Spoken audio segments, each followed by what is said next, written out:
we are here at Vigo Bistro for part 2 of our discussion with the LCC-Bacolod students. This is Terence Douglas, the owner of Vigo. Hi! Come visit Vigo, check out the artwork, support local artists. Thank you, Terence! Wait for the video! You mentioned that you had a partnership with the Bacolod PNP. When did this partnership start? That was in May 2017.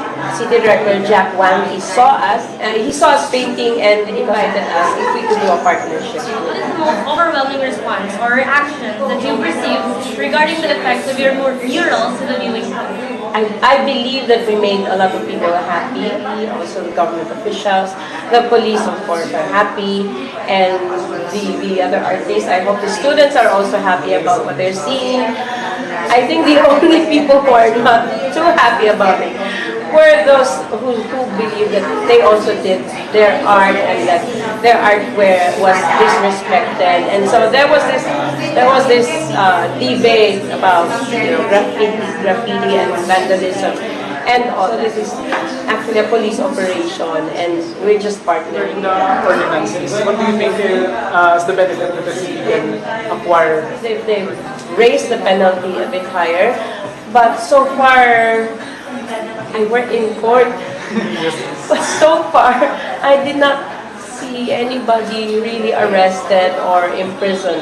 So the law is just there to remind people not to abuse the freedom of expression that we have. This is a free country. We're free to express, so very free to express, in fact.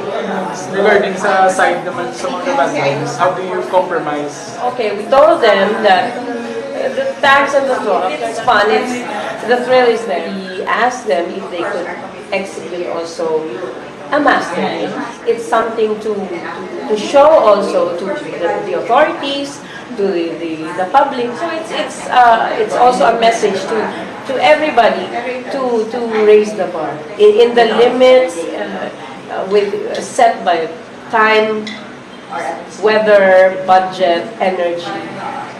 So as a professional, in your own point of view, which do you think is more influential between the mural artist and the graffiti artist?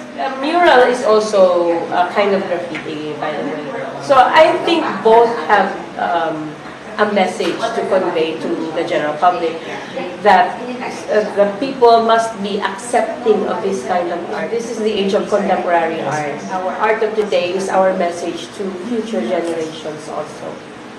So, regarding sa inyo, sa mga vandal, is there a chance that those two kinds of artists would merge and be together? Of course.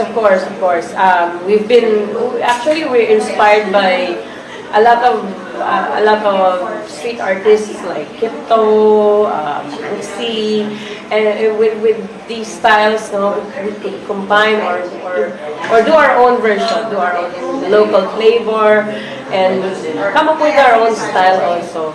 So it's not just puro na lang tag styles, like mga kuris-kuris, kaya ginatawag. So, is there any plans, or are you planning to go beyond the borders of Bacolod? If there's a chance, actually, these murals that we're doing, it's also for our portfolio. So we build our portfolio, we document all these things.